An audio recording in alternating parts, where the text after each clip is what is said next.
Oi, gente, eu sou o Heráclito e eu vou fazer um videozinho rápido aqui sobre a She-Hulk. O, o show é péssimo, né? É muito ruim mesmo. Eu tô com um pouquinho desse lado, de conjuntivite, então não reparem, né? Eu tô com esse negócio há um tempão, tô com o olho um pouco menor do que o outro, tá horrível também. De qualquer sorte, né? Ontem eu gravei um vídeo com as luzes e aí eu acho que piorou um pouquinho. Mas vamos lá, né? O show é horrível, né? Muito horrível, é péssimo. Teve o quarto episódio, né? E foi o único que é engraçado, porque supostamente é um show de comédia, é um show de humor e ele não é engraçado, né? Ele é péssimo. A Disney, ela vem cometendo sempre os mesmos erros, né? Quando elas querem fazer um personagem feminino forte, elas simplesmente fazem uma Mary Sue, né? Que não tem conflito, que não tem problema, que não tem defeito, que consegue fazer tudo, né? E isso é chato, né? É algo que não consegue gerar empatia. Eu vou falar disso com mais detalhe, né? E assim, eu não sou um incel misógino, liberal doido, anarcapitalista, né? Eu sou comunista. Obviamente eu tô dentro do campo progressista, né? Só que qual é o erro da Disney? É achar que isso basta, que isso é suficiente. E isso não é suficiente, né? É, uma boa história, ela depende de um bom roteiro, ela depende de uma boa execução, ela depende de um bom ritmo, né? Ela depende de uma série de questões que a She-Hulk não tem, né? E é um show péssimo justamente por causa disso, né? Por exemplo, dificilmente você vai ver reclamação de vários shows que são realmente woke, para usar a expressão americana, que são progressistas, mas são ótimos. Você tem She-Ra, nossa, gayest show ever. E é maravilhoso. Maravilhoso. O vilão final é maravilhoso. Você tem Steven Universe, que é cutting edge, assim, é um negócio fabuloso, fantástico. Você tem The Dragon Prince, você tem Lower Decks, eu descobri há pouco tempo e é maravilhoso, assim, de Star Trek, maravilhoso. Melhor coisa de Star Trek já produziram em muito tempo. E quem escreve aquele show ama Star Trek, é cheio de referências, é incrível. Você tem a lenda de Korra, a lenda de Aang. Na lenda de Korra e a lenda de Aang não tem uma pessoa branca, né? São todos asiáticos de algum tipo, esquimós, etc, né? É, e são shows ótimos, mas por quê? Porque eles têm um roteiro, uma história consistente, um bom ritmo, uma boa execução, né? E She-Hulk não tem nada disso.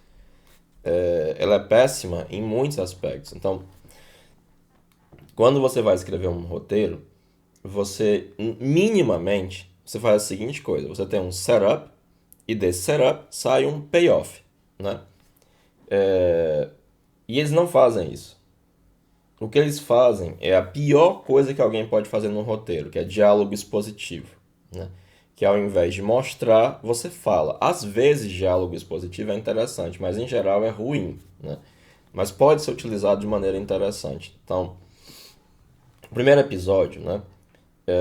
Ele começa mal, porque cai uma gota de sangue no braço dela e ela vira a She-Hulk, né? Nos quadrinhos isso acontece muito melhor. Ela sofre um acidente e o Bruce Banner se vê obrigado a fazer uma transfusão de sangue, senão ela ia morrer, né? Qual é o problema disso? A gente já assistiu os outros filmes. E num dos outros filmes ele fala que ele tentou dar um tiro na boca e o gigante verde apareceu e cuspiu a bala fora. Então, isso. O fato dele não se transformar imediatamente no Hulk quebra um parâmetro já estabelecido, né? Não faz nenhum sentido. O que poderia ter acontecido é ele se transformar no Hulk, ela ficar ainda mais esmagada e ele se vê obrigado para salvá-lo de fazer a transfusão de sangue, o que geraria um conflito. O conflito e a sensação de oposição, de você estar resolvendo alguma coisa, é o que coloca a história para frente, né? E isso não acontece. Ela simplesmente vira a She-Hulk porque caiu uma gota de sangue, é como se eu tivesse, sei lá, alguma doença que transfere pelo sangue, e ela vira a She-Hulk. E ela aparece, né, num bar, uma cena ridícula, e uns caras uns caras mexem com ela, vira She-Hulk e depois vai para aquele momento em que ela tá sendo ensinada pelo primo. Ao final do episódio, ela fala que ela tem que lidar com a raiva o tempo todo porque ela é mulher. Só que é só um diálogo expositivo. Não tem nenhum setup para isso. Por exemplo, se no começo do episódio a gente visse ela num bar e uns caras mexendo com ela e ela não conseguindo fazer nada e se sentindo impotente, depois chorando e ficando mal e reclamando pra amiga, poxa. E aí quando ela virasse a She-Hulk, ela enfrentasse os caras, você teria o setup e o payoff. E esse payoff traria muita satisfação, porque você se colocaria no lugar dela, né? Só que isso não acontece. Ela fala, no meu trabalho isso também a gente não vê em nenhum momento.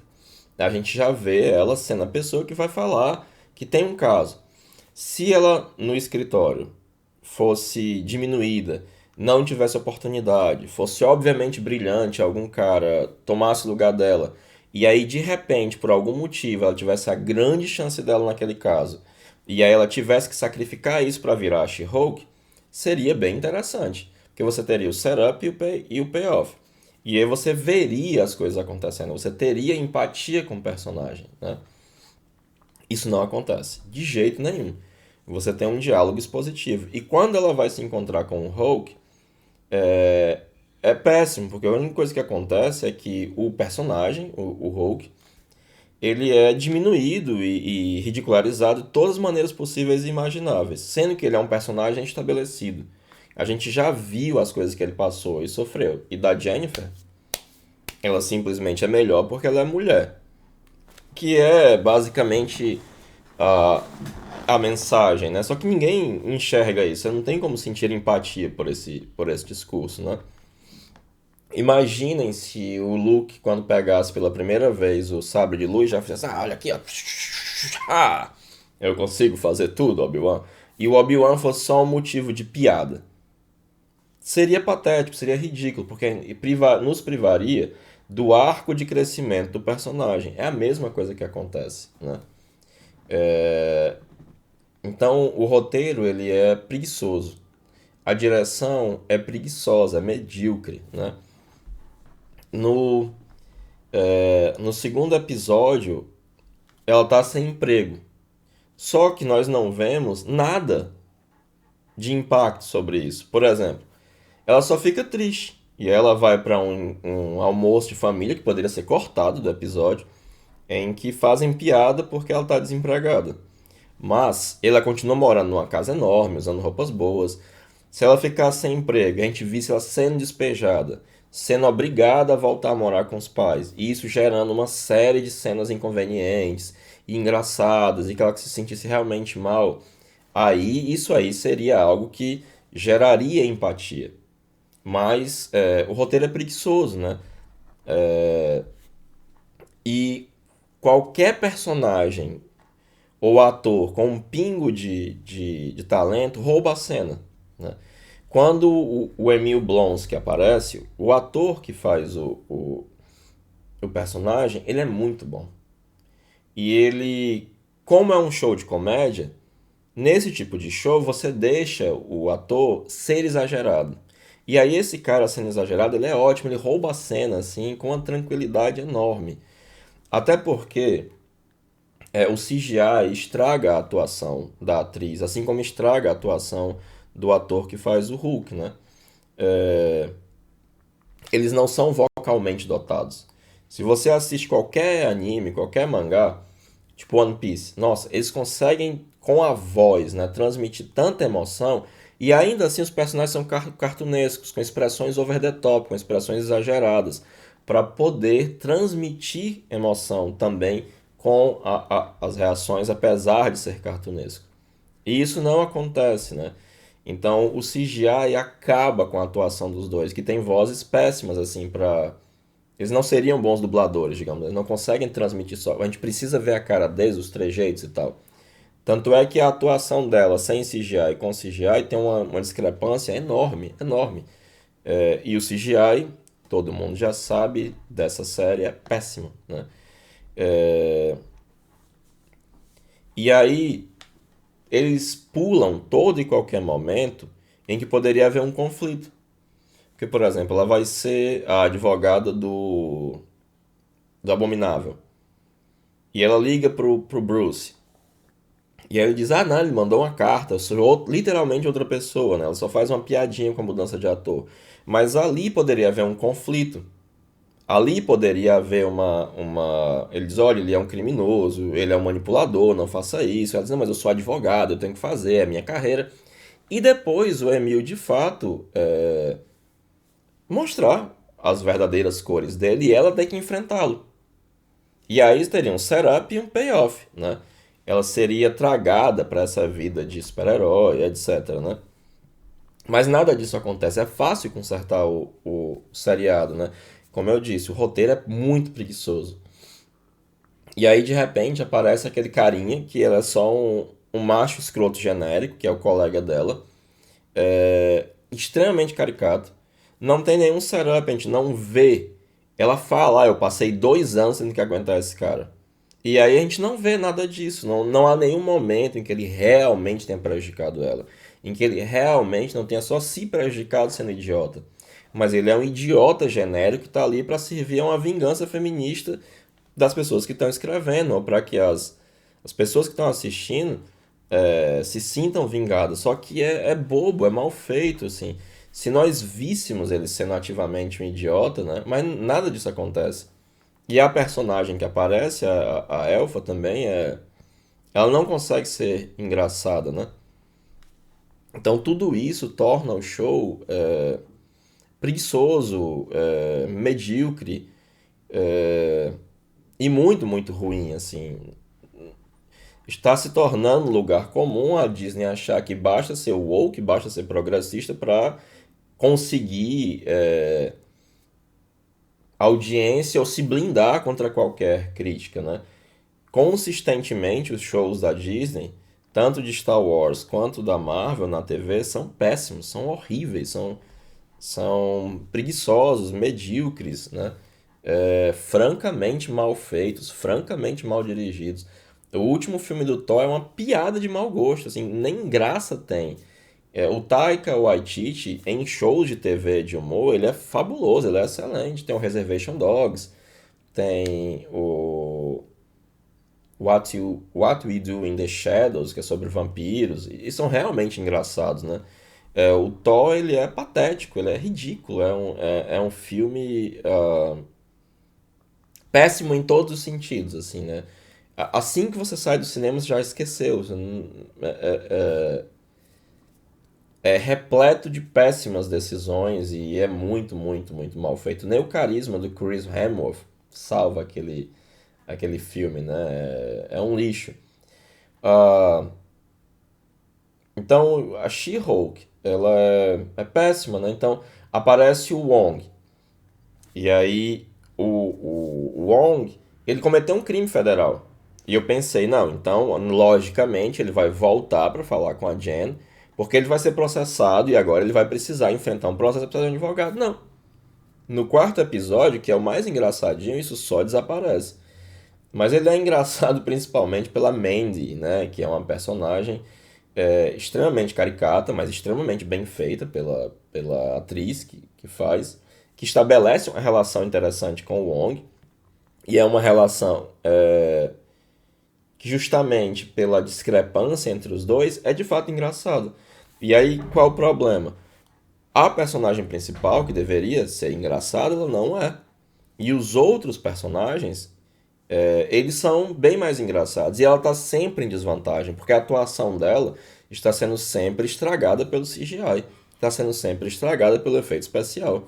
Eu acharia até muito melhor se eles tivessem pintado uma mulher bem grande e usado duas atrizes. Seria muito mais interessante do que é, essa presepada que eles estão fazendo. Assim, é muito, muito ruim, né?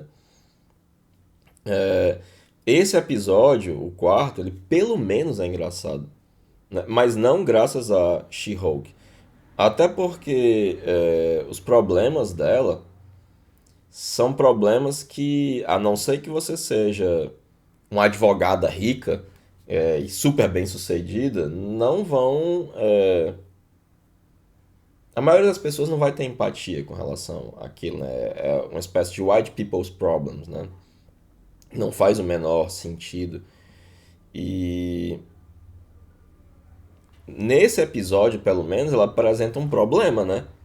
Não, eu tenho um problema para encontrar é, um namorado legal. Não, esse último episódio, esse quarto, né? Ele é o menos ruim. Ele é de fato engraçado, não por conta da She-Hulk, mas por conta da Mandy e do Wong, que é um excelente ator. E tem uma situação que gera um mínimo de empatia, né? Que é a situação do dating app e tal, um mínimo de empatia. Mas fora isso, né? Os três primeiros episódios, eles são francamente péssimos, né? Francamente péssimos. Não é porque, ah, não, é uma personagem, mulher, forte. Não, assim, eu sou muito fã de Helena de Korra, né? Meu Deus do céu, que show, que show. She-Ra, nossa, que show, é muito, muito bom. The Lower Decks, vocês precisam assistir. Eu devia fazer um vídeo só sobre ele. É excepcional, tô na terceira temporada. Harley Quinn, nossa, mais o woke do que aquilo é impossível e é realmente engraçado. É realmente muito bom. É realmente incrível o desenho animado da Harley Quinn. Inclusive eu uso nas minhas aulas para dar aula de psicologia, a Harley Quinn, né? Então, a direção, a atuação e mais assim, qual é o sentido de ridicularizar um personagem que já está estabelecido, que as pessoas gostam e que já tem uma dificuldade dentro do MCU. Ah, não, então a prima dele surge, ela já é uma Mary Sue, melhor em tudo. O Campbell diz uma coisa muito interessante. Você pode até gostar de alguém pelas suas qualidades, mas você o ama pelos seus defeitos, né? Então fazer personagens que são Mary Sues é uma receita para você não ter empatia pela personagem, né? Então, o show é péssimo. Esse último episódio teve momentos engraçados, não graças a She-Hulk. A ação é péssima. No episódio passado apareceu a gangue da demolição como uns bobões e tal. E esse é um trope de desenho animado, né? Que são os capangas, né? Os minions idiotas. Sabe? E a Miss Marvel também já foi péssimo, péssimo, péssimo. Parecia que eu tava assistindo um episódio de Scooby-Doo, o último episódio. E um episódio de Scooby-Doo completamente sem graça, né? Completamente tapafúrdio, completamente. Nossa, muito ruim. E assim, eu sou fã dos quadrinhos da Miss Marvel, assim, eu tava esperançoso, né? Nossa, vai ser legal, vai ser bacana. Foi uma droga, uma porcaria, um lixo. Nossa, é horror. Mas é isso, gente. She-Hulk é péssimo. Eu sou fã, nossa, o arco do John Barney, em que ele começa a quebrar a quarta parede e tal. Inclusive, isso é algo que na She-Hulk atrapalha. Porque é difícil você gostar do show. Aí de vez em quando ela quebra a possibilidade de imersão, quebrando a quarta parede de uma maneira completamente sem graça, assim. Se tirassem, não faria a menor falta. Até porque ela diz: ah, não pense que isso vai ser um show de cameos, mas é isso. Hoje em dia eu tô assistindo porque vai aparecer algum personagem e vai ser legal, vai ser interessante, né? Desde do episódio passado é o show do Wong, né? E ele é ótimo mesmo, assim, devia aparecer todos os episódios, né? Aí vai ter um episódio que vai aparecer o Daredevil e tal, é só isso. E não é um show de advogado, você não vê de fato a coisa legal e tal, né? Júri.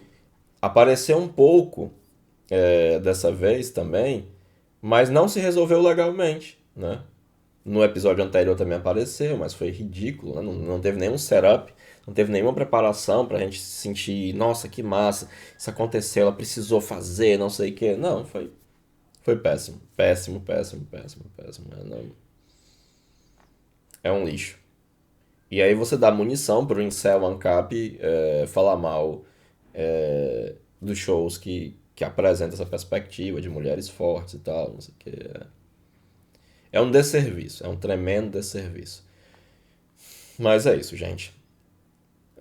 Assistam, né? Porque, enfim, eu acho que a gente tem que assistir várias, mesmo coisas ruins, né? Você pode ter reflexões sobre ela, né? E tal. Melhorou um pouquinho agora no último episódio, né? Em que o Wong aparece de novo. E o crime federal que ele cometeu, foda-se. Ele é o Mago Supremo. Quem liga? Ai, ai, mas é uma grande porcaria. É uma pena, porque a She-Hulk é um personagem incrível. Então é isso, gente. Se inscrevam, deem um joinha. Vamos ver se eu consigo chegar aí a 14 mil inscritos. Estamos pertinho, por favor. Indiquem para as pessoas. Esse é um vídeo que fala menos de psicologia, mais de narratologia. Lembre-se que eu também sou escritor, sou romancista, né? Então também entendo dessas coisas, né? E é isto. Triste, espero que a segunda temporada do Loki não decepcione. Valeu, moçada. Obrigadão. É nóis.